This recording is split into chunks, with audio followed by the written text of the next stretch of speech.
Today, we're going to dissect one of the most misunderstood concepts in all of moral theology, sloth. Now, I know what you're thinking. Laziness, right?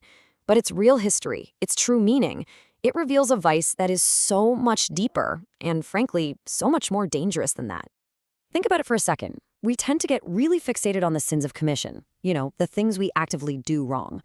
But this question, it forces us to look at something far more subtle, the quiet devastation of sins of omission. The good we just fail to do, the care we fail to show. So what we're going to do today is trace this idea through time. We're going to follow a demon, one that started out haunting the minds of 4th century monks, and see how it eventually escaped the monastery to find a new, much more powerful form right in the middle of the systems that govern our lives today. Okay, so first things first, we have to completely throw out our modern simplified idea of sloth. To really get what this is all about, we have to start with what it is not. Just look at the contrast here. On the left, you've got our pop culture version, laziness, napping, a simple lack of motivation, a personal failure of energy, basically. But look to the right. That is the real deal. It's about abdication, neglect, a deep spiritual listlessness. Sloth isn't about being tired. It's about a fundamental refusal to shoulder the burdens of love and responsibility. It is an abdication of care itself.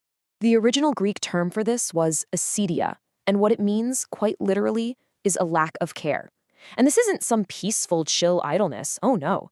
It's an anxious, restless state of despair that just eats away at your sense of purpose, your commitment to others. It hollows you out. The great theologian Thomas Aquinas, well, he just nailed it. He called it a sadness at the good. Just let that sink in. It's this perverse state where your very soul starts to resist the things that help you flourish: joy, love, community. It's a quiet, internal rebellion against the demands of love itself. Now, to really understand the terror of acedia, we have to go back to where this all started. We're heading to the 4th century Egyptian desert, right inside the solitary cell of a monk. One of the first people to really write about this spiritual sickness was a desert father named Evagrius Ponticus, and he didn't see acedia as some minor character flaw. Not at all. He called it the most oppressive of all the demons. A truly formidable spiritual enemy that didn't attack with fire and fury, but with a quiet, soul-crushing weight. He famously called it the noonday demon because it would strike at the 6th hour, right when the sun was at its highest, the day at its longest, and it showed up as this restless urge to just abandon your post, a feeling that all your work, all your prayers were completely pointless. For those of you here, this might sound eerily familiar. It's that creeping paralysis when you're facing a tough paper, right? That sudden, overwhelming urge to do anything else but the meaningful work you're supposed to be doing. Medieval art actually captures this perfectly. If you look at the old stained glass, the monk isn't shown sleeping, he's slumped over in despair. And the demon? It isn't attacking him, it's just waiting. Waiting at the door, embodying that temptation to just get up and flee. It's a powerful image of an internal battle against a profound lack of care. So for centuries, this demon was pretty much contained to the personal, spiritual struggle of individuals. But in the modern world, well, it broke free. Let's take a look at how this ancient vice found a brand new and far more powerful home. This right here is the great transfiguration of sloth. You see, capitalism is a system that absolutely despises individual laziness. It worships productivity. But here's the irony.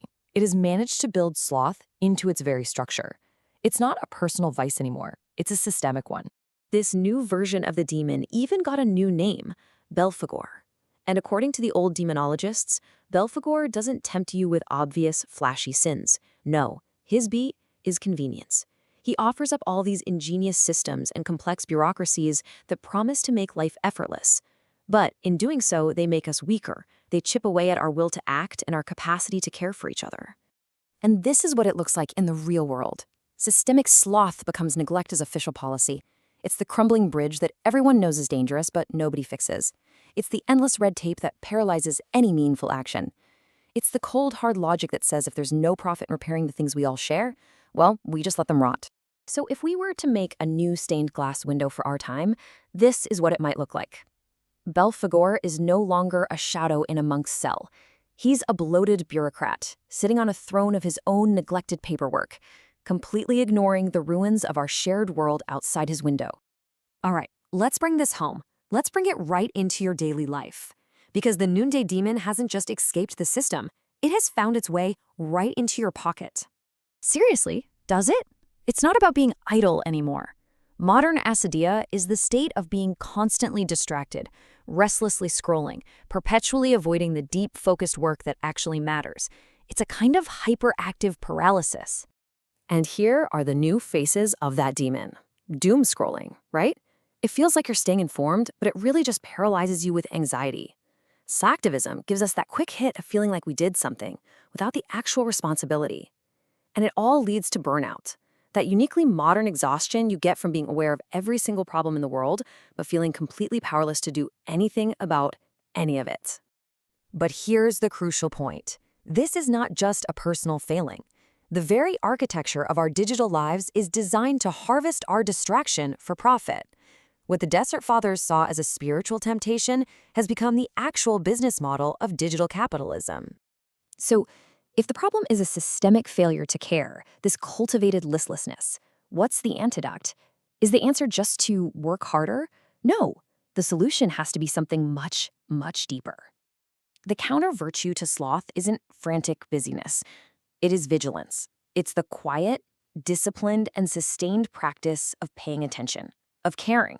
It's stewardship, recognizing that the world isn't a commodity for us to use up, but a trust that we have to maintain. And this leads us to a pretty radical conclusion.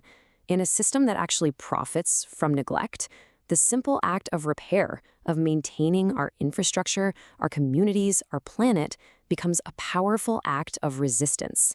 To care for what we share is to defy the very logic of sloth. So we followed this journey from a monk's private despair all the way to the structural apathy that allows bridges to crack and our communities to falter. It truly is the ultimate sin of omission. It doesn't destroy things itself. It just looks away while they fall apart. And this is the thought I want to leave you with. Maybe the greatest temptation of our time isn't some dramatic, mustache-twirling evil. Maybe it's just that quiet, constant whisper to put off our responsibility, to defer the demands of care. The challenge, for all of us, is to confront this demon not later, but now.